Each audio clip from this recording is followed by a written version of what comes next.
South Africans still waiting for the announcement of a possible public holiday following the Springboks victory at the World Cup. This, as President Cyril Ramaphosa is set to brief the nation this evening. Earlier this month, you'll remember him saying the words that he is considering declaring a public holiday if the Boks win the World Cup, which they did. Well, the presidency has yet to make a pronouncement on the matter. However, yesterday, the office urging South Africans to ignore fake announcements of a public holiday and wait for the president's address this evening. That is set to take place at 8, to be exact. So, let's discuss now with the Chief Economist at KH Research Equity Partners, Ndumiso Kubheka, who joins us now. Mr. Kubheka, thank you very much for your time. And we're the champions, man. Okay, so hopefully you're not going to spoil this for us because we want this holiday. So let's start first with how long it takes to gazette a public holiday. Well, with respect to public holidays, Oli, this is regulated by the Public Holidays Act in South Africa, where there is Schedule 1 and Schedule 2, which in essence outlines the events in which public holidays take place, the incidences that are associated with public holidays, and of course some of the drivers of what would inform a public holiday being promulgated in South Africa.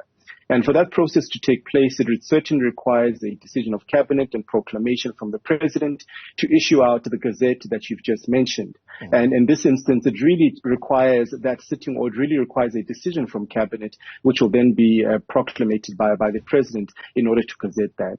In South Africa, we do have public holidays that are 12. And of course, it would be interesting to see whether or not there would be certain amendments or swaps or changes that are then amended in order to give effect to this. But of course, remembering as well that the matriculants have also started writing their matric exams, and so it will be interesting to see what the wisdom of cabinet and of course of the president in this instance would be to sort of capture this moment of World Cup history for South Africa.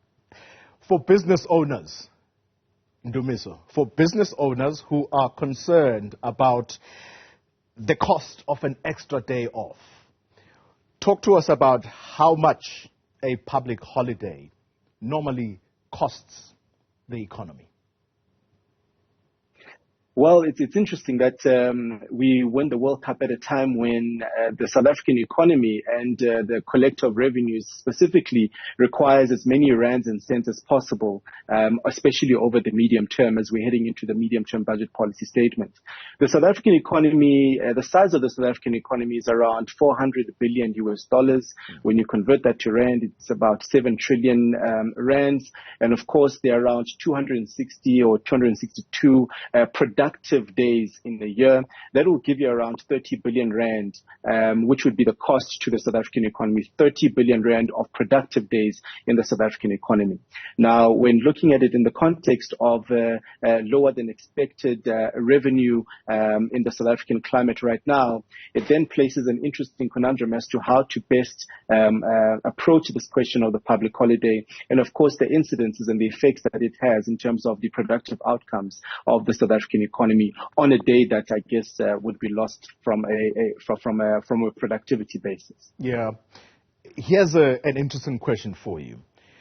So, businesses will obviously be worried about the bottom line, but can the loss to the economy be outweighed by the boost to the country's morale? Well, I guess from a leadership standpoint, if you look at it from a medium-term to long-term point of view, it really depends on how we would want to capture this boost in morale in South African society, which I think, given our history, we also have an appreciation of how far that can go in being able to really drive the kind of zeal that we need in the South African economy going forward.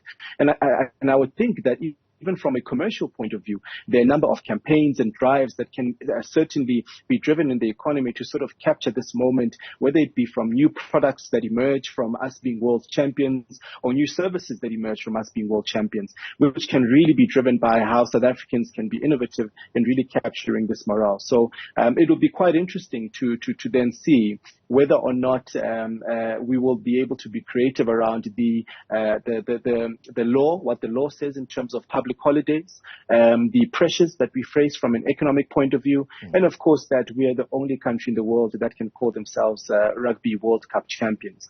And so that, I think, becomes a leadership question, Oli, to really see how we then define this moment for South Africans and how that will also inform our economic fortunes in the short term. Yeah.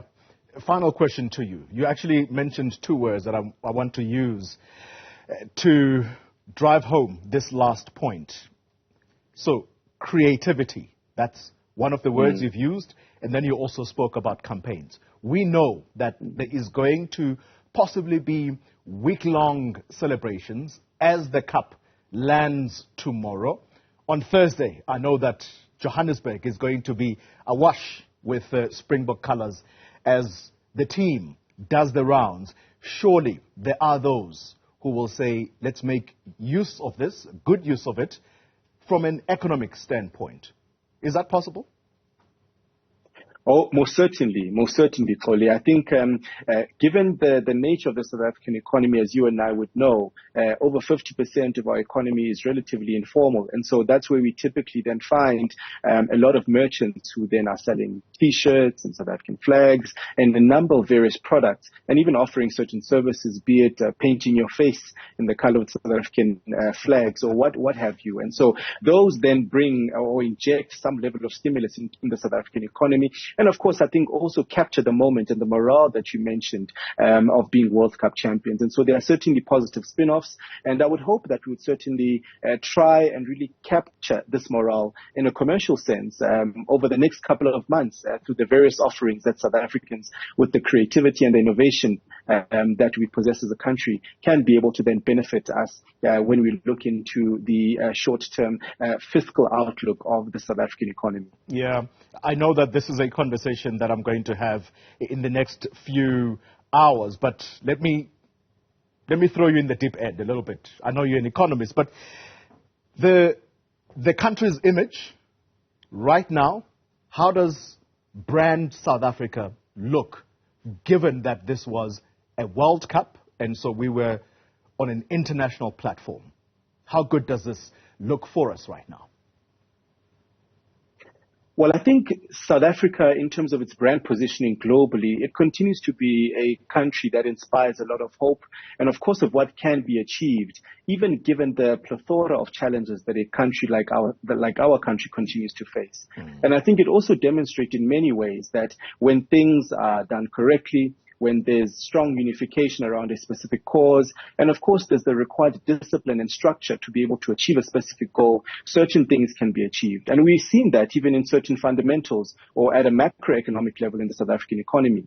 When we look at how monetary policy is managed in the South African environment, when we look at, despite the number of challenges that not only our balance sheet as a country, but balance sheets of emerging markets across the globe have been pressured by various events, and how National Treasury has been managing that at a fiscal policy level, and of course in other areas as well. We continue to see that there are silver linings that can be leveraged, but it certainly requires a unity of purpose, the kind of structure that would achieve that goal, and of course good governance to really put together all of those ingredients to improve South Africa's brand image. So I think it certainly is positioned as an inspiration to the rest of the world, but also of what can be done right when things are done right, and of course some of the things that can fall off if we don't do the right things at the right time.